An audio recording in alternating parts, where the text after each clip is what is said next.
రోజు మన కిసిక్ టాక్స్ కి రాబోతున్న గెస్ట్ ఎవరంటే hi Arjun. Hi Varsha. Hi AK. Hi. AK AK ఏంటి ఏకే? ఈ పేరుకున్న సీక్రెట్ ఏంటి? ఏకే ఏంటి? ఏం లేదు, ఆమె అర్జున్ కళ్యాణ్ కదా. స్కూల్ డేస్ లో అందరూ AK-47 అట్లా పిలిచేటోళ్ళు. ఇప్పుడు AK-47 నువ్వు? అలాంటిదే, కాల్చేస్తా.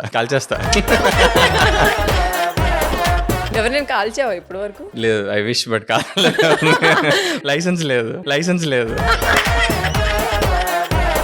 నీ హార్ట్ తో ఎవరినైనా? వాళ్ళే నన్ను కాల్చారు తిరిగి, మొత్తం దినుగులా కాల్చేస్తారు. ఏకే అనేది క్యూట్ నేమా లేకపోతే ఎవరైనా పెట్టిందా? ఎట్లా ఏకే అంటే? అర్జున్ కళ్యాణ్ కదా, క్లాస్ లో అందరూ AK అలా పిలిచేవాళ్ళు, కొంతమంది AK-47 పిలిచేవాళ్ళు. అంతమంది అఫెండ్ అయ్యేవాడిని, కానీ తర్వాత కాంప్లిమెంట్ గా తీసుకుంటా. అండ్ నా బర్త్డే కూడా 4th of July 4/7 so AK-47 అట్లా వర్కౌట్ అయిపోయింది. సో బేసిక్ గా ఈ క్యూట్ నేమ్ తో ఎవరైనా క్యూట్ గర్ల్ మిమ్మల్ని ఎప్పుడైనా క్యూట్ గా పిలిచిన రోజులు ఉన్నాయా? లేదు, AK అని కాకుండా వేరే పేర్లతో పిలిచేవాళ్ళు. అది ఏమని పిలిచేవారు? పేరు కోసం వచ్చింది కాబట్టి ఆ క్యూట్ నేమ్స్ తెలుసుకోవాలని ఉంటుంది. కొంతమంది అజ్జు అని పిలిచేవాళ్ళు. అర్జున్ లో అజ్జు. కొంతమంది కల్లు. మా ఇంట్లో నన్ను కల్లు అని పిలుస్తారు. కళ్యాణ్ కల్లు. మా సిస్టర్ వాళ్ళ కూతురు, వాళ్ళ అబ్బాయి, వాళ్ళందరూ నన్ను కల్లు మామ అని పిలుస్తారు. చెప్పు మామ, నెక్స్ట్ ఏంటి? అంతే, ప్రస్తుతానికి అంతే. సరే, అంతకు మించి పిలిచుంటారు కదా క్యూట్ నేమ్ తో? చాలా తక్కువ. సరే, నువ్వెవరినైనా ఒక పేరుతో క్యూట్ గా పిలిచిన రోజులు ఉన్నాయా? అంటే నేను యాక్చువల్లీ రిలేషన్షిప్ లో చాలా కాలం అయింది. ఆ టైంలో బేబీ అనో బూ అనో పిలుచుకునేవాడిని. బేబీ బేబీ కంటే బూ అని పిలిచాండి. BOO. బూ అంటే ఆ పేరుకి మ్యాచ్ అవ్వట్లేదే. లేదు, అవ్వదు, మీకు తెలియదు కూడా. అది ఎప్పుడో ప్రీ కోవిడ్ టైమ్స్ అది. అవునా? అర్జున్, అసలు నువ్వు ఎక్కడ పుట్టావు, ఎక్కడ పెరిగావు, ఎక్కడ నీ స్టడీస్ కంప్లీట్ చేసావు, ఏంటి మొత్తం అన్ని తెలుసుకోవాలని ఉంది నాకు, చెప్పు. యాక్చువల్లీ నేను పుట్టింది కొవ్వూరు, రాజమండ్రి దగ్గర. అర్జున్ రాజమండ్రి అబ్బాయా? రాజమండ్రి అబ్బాయిలు బాగుంటారు కదా? బాగుంటారు. మరి నువ్వేంటి ఇట్లున్నావు? ఓకే, ఈసారి నేను తీసుకుంటా, నెక్స్ట్ టైం నేను వేస్తా. సరే, మొత్తానికి అర్జున్ రాజమండ్రి అబ్బాయి. మా mother is from Rajahmundry, dad is from Khammam. ఇంకా నేను పుట్టి పెరిగిందంటే మా నాన్న బ్యాంక్ లో జాబ్ చేసేవాళ్ళు. సో ఎవ్రీ 3 years ఒక్కొక్క ప్లేస్ లో ఉండేవాడిని. అలా చాలా ప్లేసెస్ తిరిగా. గుంటూరు, వైజాగ్, నెల్లూరు, ఒంగోలు, ఇంకా కేరళ, గుజరాత్, మొత్తం అన్ని తిరిగేసి. స్టడీస్ ఎక్కడ? స్కూలింగ్ అంతా గుంటూరులో అయింది. తర్వాత నా ఇంజనీరింగ్ వచ్చి వైజాగ్ గీతంలో అయింది. తర్వాత నేను మాస్టర్స్ చేశా US లో. చేసి అక్కడ కొంతకాలం జాబ్ చేసి ప్యారలల్ గా యాక్టింగ్ ఇంట్రెస్ట్ ఉండింది. సో అప్పుడు నేను అక్కడ యాక్టింగ్ ఫిల్మ్ స్కూల్లో తీసుకుని గ్రాడ్యుయేట్ అయ్యి అప్పుడు ఇండియాకి వచ్చేసాను. అసలు US లో ఉండే అబ్బాయిలు మళ్ళీ ఇండియా రావాలని అనుకోరంట. అక్కడ కొన్ని కలర్స్ అలవాటు పడిపోతారు. ఎందుకు మళ్ళీ నువ్వు బ్యాక్ రావాలి అనుకున్నావు? నాకు ఇది యాక్టింగ్ పట్ల ప్యాషన్ ఎక్కువ, ఇష్టం. దాని గురించి వచ్చేసా. ఆనెస్ట్లీ స్పీకింగ్, నేను ఇండియాకి వచ్చాక చాలా హ్యాపీ ఫీల్ అయ్యా. అవునా? హైదరాబాద్ లైఫ్ ని ఎవరు బీట్ చేయలేరు. ఏ ప్రపంచంలో ఎక్కడ ఎవరు బీట్ చేయలేరు.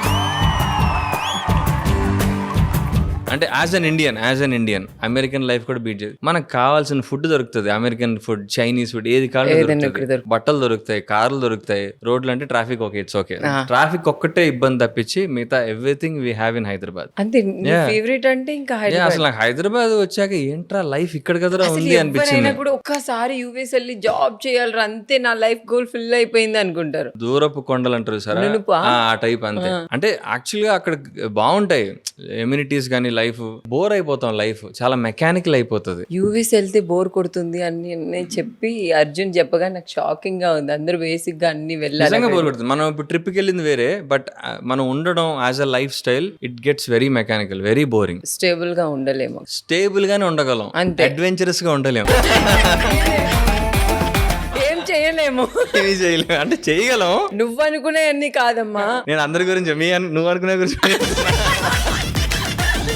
మొత్తానికైతే తిరిగి హైదరాబాద్ వచ్చావు, సెట్ అయిపోయావు. అనుకున్నావా నువ్వు ఇంత మంచి పేరు తెచ్చుకుంటావు, ఇట్లా జనాలందరికీ నచ్చుతావు, ఇట్లా నువ్వు చేయగలనని అనుకున్నావా? నువ్వు అనుకునేది అంటే నాకు గట్ ఫీలింగ్ ఉండేది, నేను ఖచ్చితంగా ఏదో చేస్తానని. ఐ ఆల్వేస్ న్యూ దట్ నేను ఏదో ఒక స్థాయికి వెళ్తాను అని. బట్ ఐ స్టిల్ ఫీల్ నేను ఇంకా కొంచెం ఐ షుడ్ డూ బెటర్ నాకు ఫీలింగ్ అయితే ఉంది నాకు ఇంకా. బట్ అదర్వైజ్ అంటే నేను అంత ముందు ఉన్నప్పుడు మా ఇంట్లో వాళ్ళు వద్దని చెప్పేవాళ్ళు, యాక్టింగ్ ఫీల్డ్ వద్దు, మనకి వర్కౌట్ కాదు, ఎందుకు అవుట్ సైడర్స్ ని తొక్కేస్తారు, సరిగా ఎంకరేజ్మెంట్ ఉండదు, ఈ భయాలన్నీ ఉండే మా ఇంట్లో. అంటే మీరు ఇప్పుడు వచ్చిన తర్వాత మీరు ఎక్కడైనా ఫేస్ చేస్తారా, మీ మమ్మీ ఏది చెప్పారో అది? చేశాను.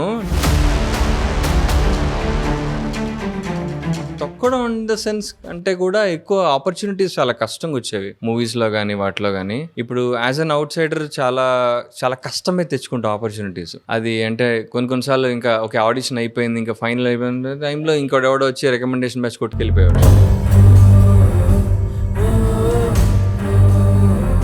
అసలు ఇక్కడ రికమెండేషన్స్ తో పని అవుతాయి అనేది నువ్వు నమ్ముతావా? పక్క అంటే ఇది ఇంకా డిపెండ్స్ వాళ్ళ టీం బట్టి ఉంటుంది అది. అంటే ఇప్పుడు నీకు టాలెంట్ ఉన్నా, గ్లామర్ ఉన్నా, ఏమున్నా కూడా వాళ్ళు ఒక మాట చెప్తే వాళ్ళకే వెళ్ళిపోతుంది. అంతేగా, అంటే మోర్ దాన్ దట్ మార్కెట్ ఉండాలి. ఇప్పుడు నేను యాజ్ అన్ అవుట్ సైడర్ నన్ను ఇప్పుడు తీసుకోవాలంటే ఫస్ట్ వాళ్ళకి వచ్చే క్వశ్చన్, వీడికి మార్కెట్ ఏంటి, వీడు ఎంత బాగున్నాడు, ఎంత యాక్టింగ్ చేస్తాడు అవన్నీ సెకండరీ, వీడికి మార్కెట్ ఉందా లేదా చూస్తారు. ఫాలోయింగ్ ఉంది. వేరాజ్ ఇండస్ట్రీ కిడ్స్ కి అది ఉండదు, అది వర్తించదు.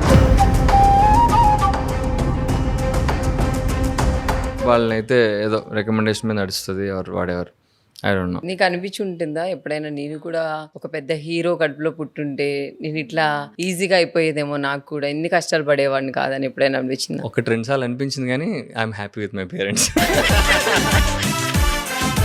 సరే, అంటే బేసిక్గా ఇట్లా రికమెండేషన్స్ ఇవన్నీ పక్కన పెట్టేస్తే మనమున్న ఈ ఫీల్డ్ లో తొక్కేస్తారు అంటారు, అది నమ్ముతారా మీరు? తొక్కడం ఇన్ ద సెన్స్ ఆపర్చునిటీస్ అలా కాదు.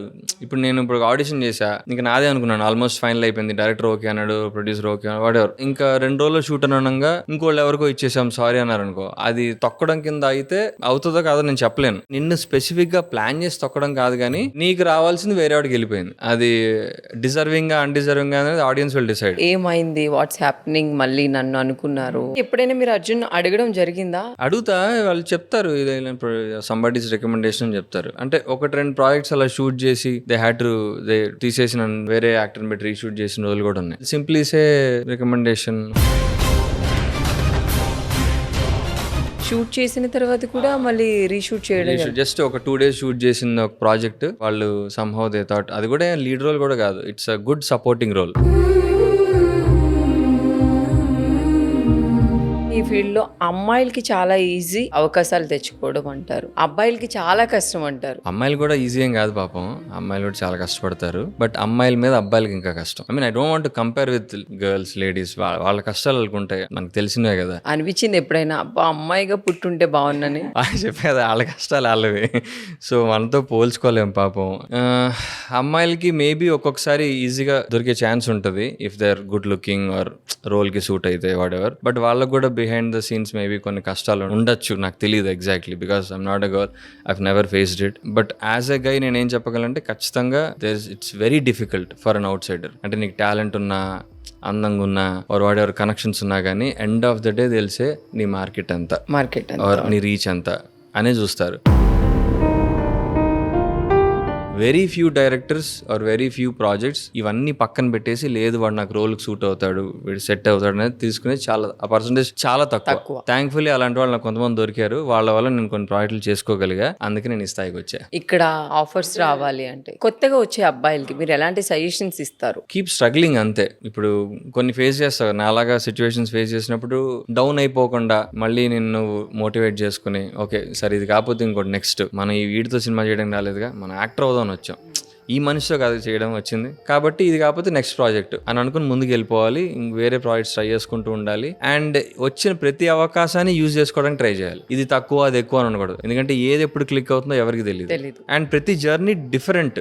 ఇప్పుడు నేను ఇలా అని చెప్పి నీకు అలా వర్కౌట్ కాదు, నువ్వు ఇట్లా రావచ్చు, ఫాస్ట్గా రావచ్చు, స్లోగా రావచ్చు, చెప్పలేం. బట్ ఏంటంటే బ్యాకప్ అనేది ఇంపార్టెంట్. ఇప్పుడు అందరికీ బ్యాకప్ ఉండదు. ఈ ఫీల్డ్లోకి వద్దాం అనుకున్నప్పుడు అరౌండ్ ఇంజనీరింగ్ టైంలో అనుకున్నా, అరౌండ్ 3rd year ఆ టైంలో మా ఇంట్లో ఎక్స్ప్రెస్ చేస్తే ఇట్లా నో అని చెప్పారు. And I met Siddharth, actor Siddharth, Bommarillu Siddharth, షూట్లోకి వెళ్ళి కలిసా, నాకు ఇష్టం ఆయన చిన్నప్పటి నుంచి. సో ఆయన అన్నాడు అనమాట, నాకు కూడా ఇలా కోరిక ఉండింది, అండ్ మై ఫాదర్ సెడ్ నువ్వు MBA చేసి అప్పుడు యాక్టింగ్లోకి వెళ్ళి, ఒకవేళ నువ్వు యాక్టర్గా ఫీల్ అయితే నువ్వు మళ్ళీ జాబ్ చేసుకోవడానికి ఏదైనా పనికి వస్తే అని చెప్పాడు. సో నువ్వు నీ ప్లాన్స్ ఏంటంటే ఇలాగ ఇంట్లో మాస్టర్స్ చేయమంటున్నారు USకి వెళ్ళంటే వెళ్ళు చేసేసుకుంటారా, అప్పుడు ట్రై చేయి, అప్పుడు నువ్వు ఒకవేళ ఏమైనా అయితే నువ్వు ఫాల్ బ్యాక్ అవ్వచ్చు, సాఫ్ట్వేర్ చేసుకోవచ్చు, ఇంకేమైనా చేశాను అన్నాడు. And I took that advice seriously. అందుకే నేను US వెళ్ళి అది ఫినిష్ చేసుకుని చేస్తూ ఆ డబ్బులు సంపాదించుకుని దాంతో ఫిల్మ్ స్కూల్లో పెట్టుకుని నేను యాక్టింగ్ నేర్చుకుని సినిమా ఆడిషన్స్ అవుతుండే, మూవీ ఆడిషన్స్కి అప్లై చేశా, లీడ్ రోల్ వచ్చింది, అది తీసుకుని వచ్చేసాను, చెప్పలేదు ఇంట్లో కూడా. అసలు అర్జున్ మీరు ఎంతమంది ఇంట్లో? నేను మా సిస్టర్. చెల్లియా అక్క? She's in US, okay, settled, married. మొత్తం యూఎస్ అమ్మా, మొత్తం ఏం మొత్తం కాదు. సెటిల్డ్ అమ్మా.